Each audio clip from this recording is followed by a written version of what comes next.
Hey, what's up? This is Seth Green, and you are listening to Somewhere in Vegas with Mark, and I am so hot, I would desperately like a glass of water. Please, please, give me some water. This is Cindy Preston, and I'm with Mark on Somewhere in Vegas. Hi, this is Melissa Peterman from CMT's The Singing Bee and the television show Reba.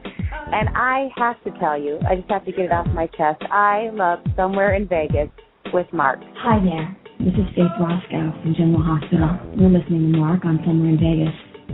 And you better watch out. We know how to find you if you're not listening. Hi, this is Shannon Egan from Whippet, and I love Somewhere in Vegas with Mark. Hey, this is Lee Allen Baker with Somewhere in Vegas, talking with Mark with a Q. This is Courtney Cronin. You're listening to Somewhere in Vegas with your host, Mark, and I would make sure to listen every week because he's a sure bet. Hey, this is the Money Man, Eddie Money. I got 2 tickets to Paradise, and it's, you know what? It's Somewhere in Vegas. And what happens in Vegas stays in Vegas. Hi, this is Crystal Gale, and I love Somewhere in Vegas with Mark. Hi, this is Terry Nunn from Berlin, and you're listening to Mark Somewhere in Vegas. Hi, this is Miracle Laurie from Joss Whedon's Dollhouse. There are 3 flowers in a vase, and I'm listening to Somewhere in Vegas with Mark. Hi, this is Erin Hill, and you are listening to Mark on Blog Talk Radio and Somewhere in Vegas. Mark is a great guy. Hi, this is Sean Pulaski. I'm still trying to figure out Mark Pico's sexuality, but I know you're listening to Somewhere Live in Vegas. Here you go, Mark. I'm sorry. I thought you were she. I'm sorry. Get out of the tent. Let's get out of here. Hey, this is Lance and Anna from Free Radio. And Anna? And you're listening to Somewhere in Vegas. Yes. My favorite. You know, that's usually what happens with me. I go to Vegas and I get lost, and so I end up somewhere in Vegas. Somewhere in Vegas. But I just don't know where it is. Not quite sure. Yeah, word. Get ready. It's going to be hot. It's in Vegas. Check out Mark. Be there or be square.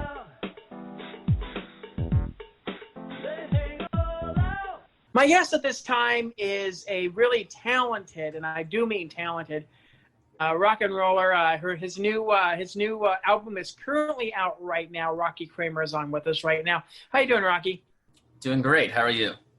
Good. I mean, just reading your biography before we came on the air. I mean, it's been an interesting ride for you, to say the least. I would almost call you a prodigy, considering how young you started out with instruments. Tell me a little bit about, starting off with the classical form and then going into rock and roll.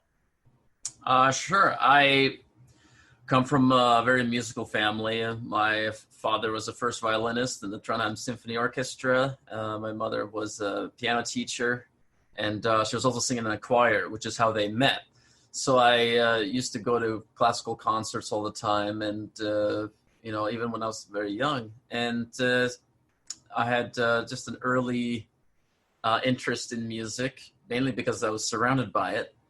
And unfortunately, my mom passed away when I was 5, and after that happened, she had breast cancer. And after that happened, my father wanted I have a brother, an older brother. He wanted his kids to play instruments, so I ended up playing the violin, and my brother ended up playing piano. So we were playing together a lot, and my brother wanted an acoustic guitar, so he played acoustic guitar, and I was playing drums. That was my first band, and I was maybe 5 or 6 years old. And that's kind of how it was. There's the mixture of the classical, because on the violin I was playing classical pieces, but then I was also listening to rock and roll, but only kind of on the side. It wasn't what I was supposed to be listening to, because there was a lot of classical music in the house. So eventually I wanted to play guitar, so I would borrow my brother's guitar, and that's how I became very passionate about the guitar. And eventually I bought my own guitar, which was an electric guitar, because he had this like a acoustic, like a nylon string, so that was very, very different than the rock and roll. So just I was just slowly transitioning from classical to rock, and eventually it became just rock when I quit the violin when I was 15.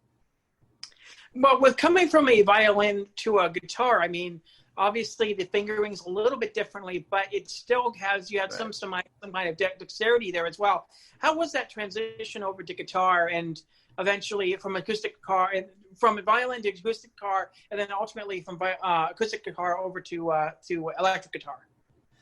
I think it helped a lot. I think that once you get that coordination between your left hand and your right hand, particularly when you're they're both string instruments. So you're on one hand you're moving your fingers and you're playing certain positions, and on the other hand you're either moving back and forth, or you're more smaller movements if you're on the guitar. So it's just about getting used to the frets on a guitar. A guitar has frets, a violin doesn't.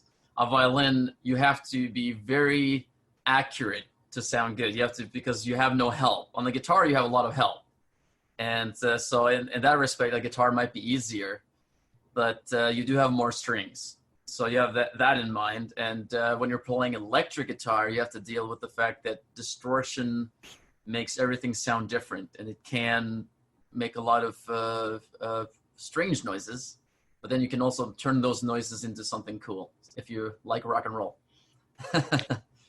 I think that, a lot of people don't make the connection. A good friend of mine, Sheena Baszler, who's a professional wrestler right now, but she plays cello, and she was mentioning how a lot of classical music does have some rock and roll overtones in terms of how things are, how certain things are played, or some melodies that are there as well. I mean, do you see that connection as well between classical and rock and roll music, where there are some similarities? Absolutely. I think Vivaldi was the first rock star. So I think it's sort of that started even back then. The Baroque era was kind of rock and roll, and then when guitars came around and the 50s and the 60s, all of a sudden they were turning the amps up so loud that they were distorting, and that became a sound. And then when that happened, there were a lot of guitar players that either had a classical background or they had maybe just an interest in classical music, and they were bringing in those elements. So like Randy Rhoads or Yngwie Malmsteen, they really focused on that classical influence and just really made rock and roll sound like it was classical, but with electric guitars. So it's a very interesting sound, and I always enjoyed that sound.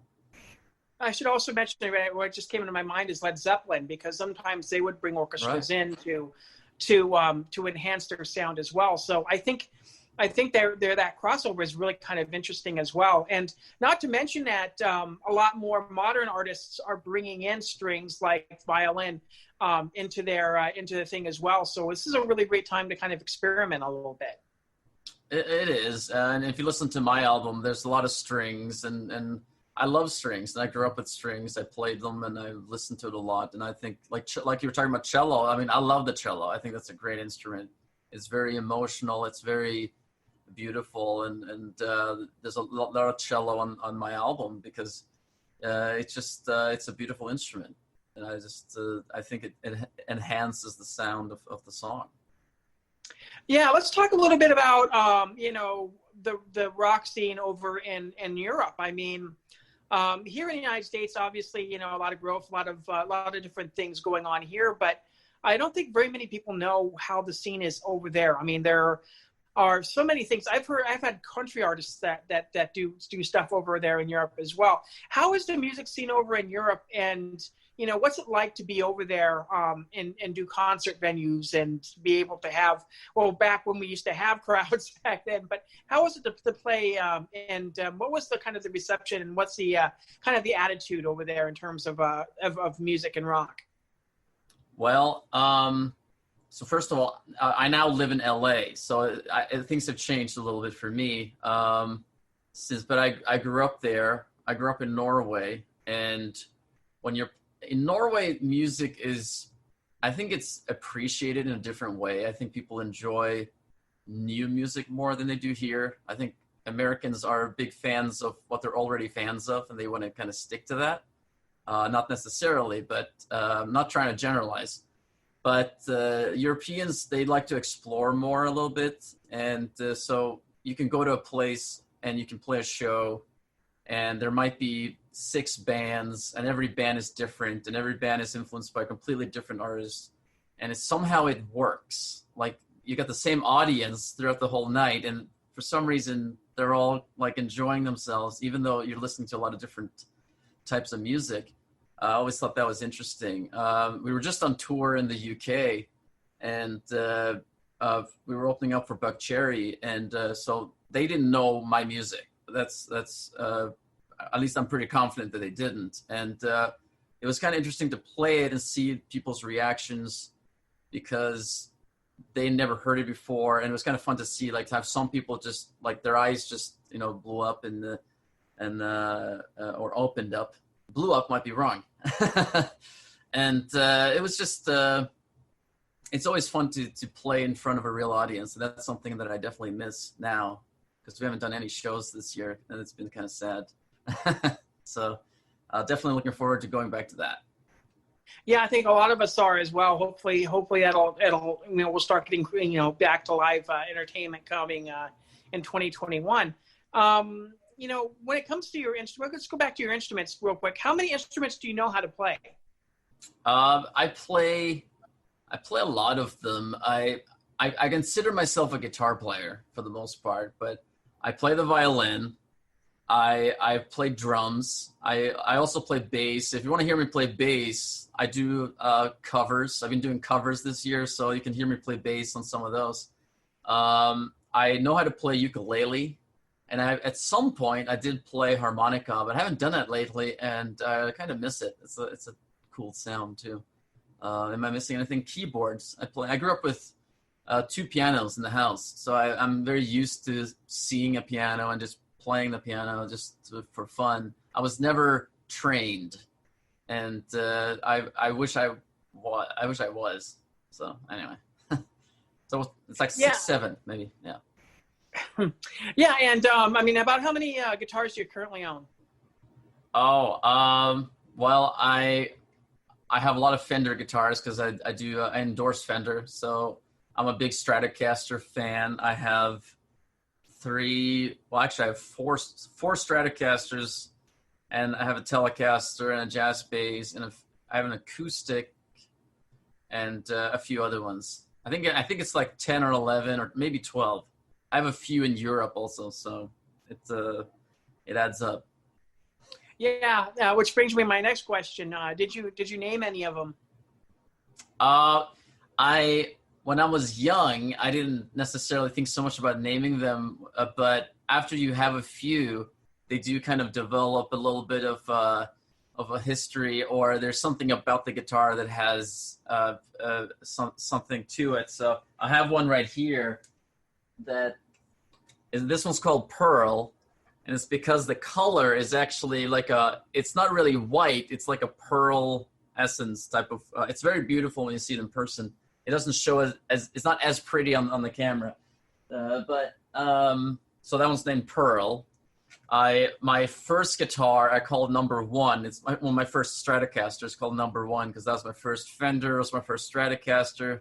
It was my first guitar with 3 humbuckers. At least my first Stratocaster with 3 humbuckers. So it's just like a lot of reasons that it's Number One. My second Stratocaster I bought secondhand, and when I opened up the guitar case, I could smell this like the smell of cigarettes. So I call that guitar Smoky.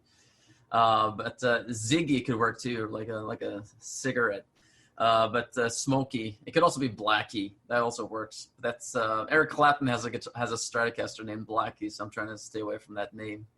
I'm not trying to steal names. I think those are the names for the most part. I have my newest Fender is kind of inspired by Ace Frehley, so I call it Ace because it's got kind of it looks like Ace's Gibson, even though it's a Stratocaster. So it was just my version of his guitar, but a Stratocaster. When you're on stage, I believe a lot of musicians, change guitars or whatever as well. I mean, I'm assuming you do that as well. And I was talking to another musician quite a few weeks ago, and I was asking about that. He didn't happen to name his guitars, but I said it would probably be very convenient for you to name the guitars, because if you're switching guitars, they can always tell the roadie, hey, give me Betsy or give me Smokey or